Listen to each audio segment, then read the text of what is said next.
greeting, everyone. This is Al Fadi. Thank you again for being with us in another episode of this fascinating series about the Qira'at of the Quran.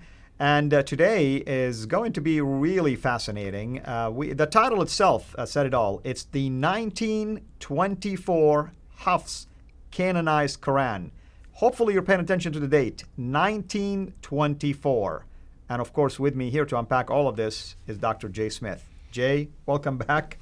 What's this 1924? Oh, I want to talk about this because the 1924 is when one text was chosen. Take a look at that pile of Qurans that we have in front of us. These are all different. These are not only readers, but they're also narrators. The two at the top here, Qalun and Warsh. And then right above it on the very top is the blue one. The blue one is actually the most important of all those. It's the smallest one. Isn't that symbolically significant? It is the most significant one, supposedly from what all the Muslims are telling us today. But I put it up there as a very small one because it actually is the least significant. Now we need to prove our point. So that's what we're going to do now. Should they have chosen that little blue one? No, they shouldn't have. They should have actually chosen the one below it. Or they should have chosen this one down here. This one down here is actually the most important. Or Ibn Amr. Ibn Kathir. Ibn Kathir from Mecca, of from course. Mecca. They should have chosen him. Right. Or at least the Warsh. But no, they chose this. So what we want to do is I want to go back. Let's go to the slide now. And let's look at there it is, the Qira'at Conundrum. This is what we're calling this. And you can see, you've all seen this before if you've been following our series. Remember the 10 readers? Those are the 10 readers, the green 7 and the red 3. They were introduced about, in the 8th century, starting with 736 up until 844, the mid-9th century. And then you have the purple 12 narrators. I'm sorry, did I say 12? 20 narrators, all in purple there. I put them smaller because they are less important. And the one I really want to show you is the Hafs there. There I've now got him circled in black, the Hafs that you have there. So was he a good choice? Was he a good choice? And the answer is no, he was not. Here's why. Now, I have 5 problems. Let's look through the 5 problems that I'm going to come up with. First of all, he was not trustworthy and therefore not suitable. Secondly, he was not chosen for textual veracity or authenticity, but for political reasons. Thirdly, he came from the wrong city. Fourthly, he came from the wrong dialect. And then fifthly, he should have been the last person among the 30 to have been chosen. Why? Well, before we even get into him, I want to talk about his stable, the man from which his stable came from. So we'll put the slide back up there again. I want to talk about Asim. He is the one that is the reader. He is the one, the stable that Hafs came from. And what we know about Asim is we are told that he received his Quran from Zar bin Hubaysh and Abu Abd al-Rahman al-Sulami and also Abu Amr al-Shaybani, who supposedly received it from Ali ibn Abi Talib, who is the 4th caliph, and from Masud Kufa. Do you know of any of those? Have you seen any of their Qurans? You don't. Do any of them exist today? Of course not. So this is nothing more than hearsay. This is nothing more than attribution.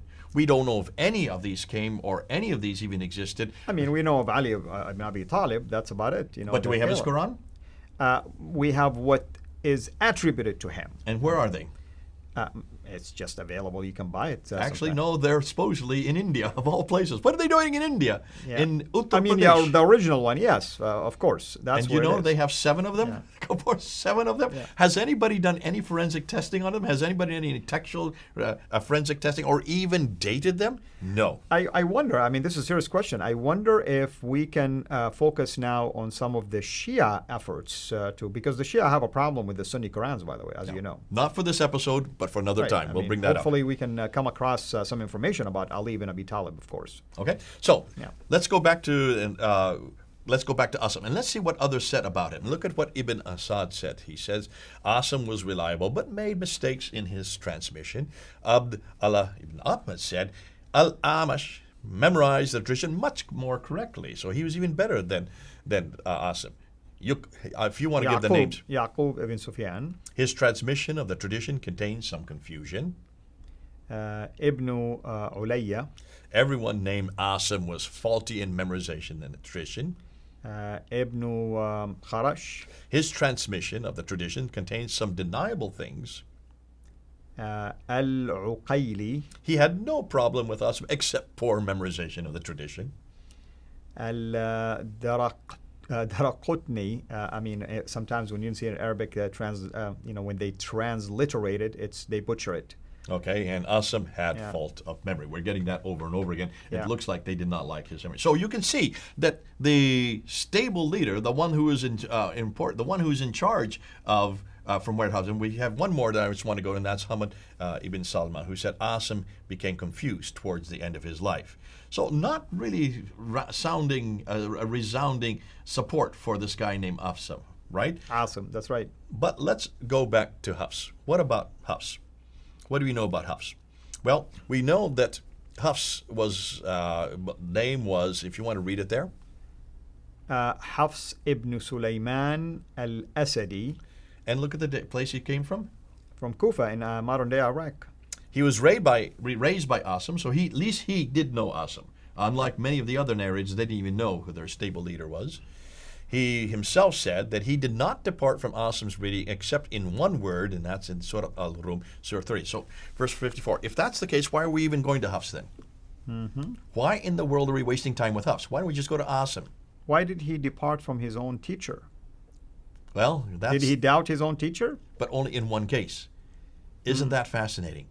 So How do we know it's one case only? Well, that's why no one has done a study between Asim and Hafs. We have both Asim and Hafs, and that's what we're doing now. Okay, let's think about it for a second. If you're telling me I'm your student and you are supposedly the guy who maybe heard it from someone who heard it from Muhammad, there's maybe one between you and Muhammad, and I'm doubting one verse from you, what does that say about all of your reading? Well, therefore, why did you keep to the stable? What are you even doing in that family? Exactly. Should you not have just written whatever That's he right, said? exactly. But is this even the case that he only disagreed in one? That's true. That's another thing. Can they prove that? They have not proved that. We're going to be doing that, but not in these episodes. That's yet to be done. What else do we know? Well, we have Al-Dahabi says this: Hafs was reliable in his reading, consistent and accurate, but not so in the transmission of his tradition. That's not too good. Who's this guy? Ibn Abi Hatim. That's Hafs' transmission of the tradition, was rejected. Why? Uthman Darimi. Because he was not reliable. And not just him, others said much the same thing. So you're starting to see that there is a recurring thread here. Right. Ibn al-Madini. Hafs was weak in the tradition, and I intentionally avoided transmitting from him because he was Intentionally.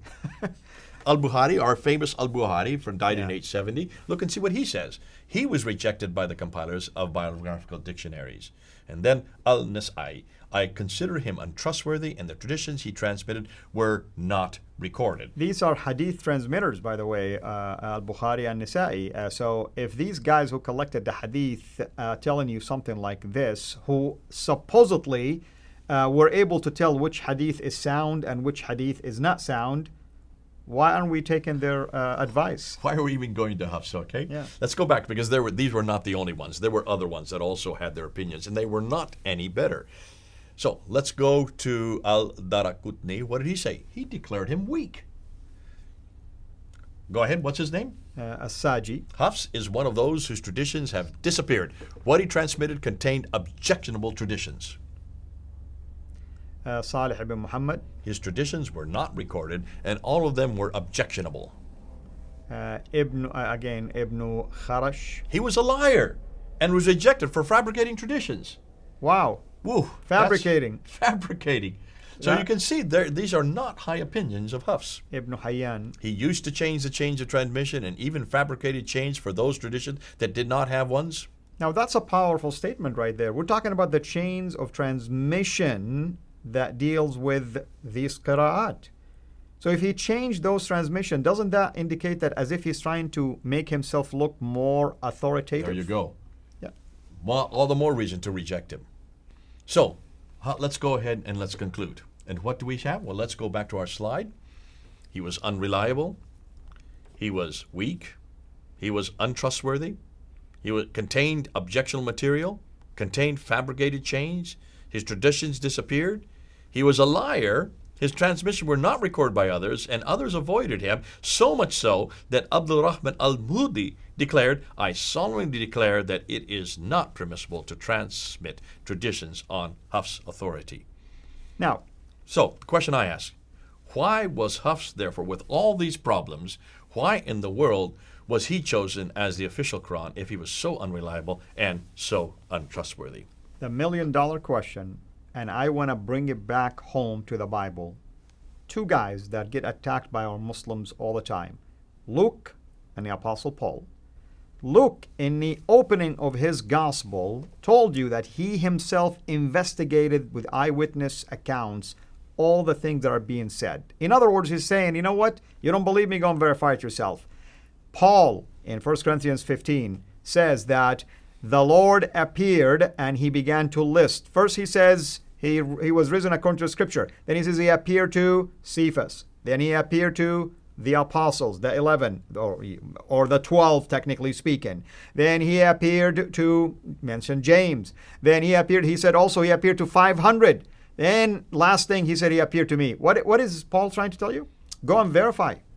And these were all eyewitnesses verifications. Exactly. These are not so-and-so attributed to so-and-so, attributed to so-and-so hundreds of years later. And these guys that you listed are being honest enough to tell you, warning, time out, don't use this guy. And they're right. Look how many other guys you could use. You could have used a lot better. You could have done a lot better. You got the wrong guy, is what they're all saying. So what do you think was the reason for sticking with Hafs? Is it the political status? Is it a prestige? Is it wealth? From what we're finding out, and this is going to be in the next segment that we're going to be going to, we know the Ottomans chose Hafs because he was the easiest to understand. He was one of the most simple to understand. Why did Ibn Mujahid? Ibn Mujahid never gave a criteria as to why he chose Hafs. We do know that he is the earliest of all the narrators, died in 796. That could have something to do with it, and the fact that he also lived with Asim, the fact that he was there with Asim, whereas so many other the narrators that always came so much time afterwards, they never knew the readers that they were attributed to, which is rather ironic, because even if you do live with him, why is it that your text is not the same as the one you're living with? That's true. I mean, it's almost like, I hate to even bring an example like this, which is totally different. You know, we get attacked by, why do you have the NIV? Why do you have the ESV? Why do you have the Message? Why do you have the NLT? They're all based on manuscript evidence that you can go and verify. But here the Ottoman Empire chose Hafs because he's easier. You know, we're going to get to this, and in conclusion, we're going to come to this. But I think it's fascinating that Hafs was chosen, as we're going to see in the next episode. He was chosen not because he was the best or the closest. He was chosen for political reasons and political reasons alone. And I'm not surprised, of course. That's why I'm trying to get to the bottom of why this particular guy, with all the warnings and all the flags that were raised, no one paid attention to his reading. Thank you, Dr. J, as always. Fascinating. Thank you, everyone, for being here with us. Until next episode, have a blessed day. Thank you for watching this video. Be sure to like and subscribe to our channel, Sira International. Also, click on the bell so that you can receive notifications whenever we publish a new video or we go live.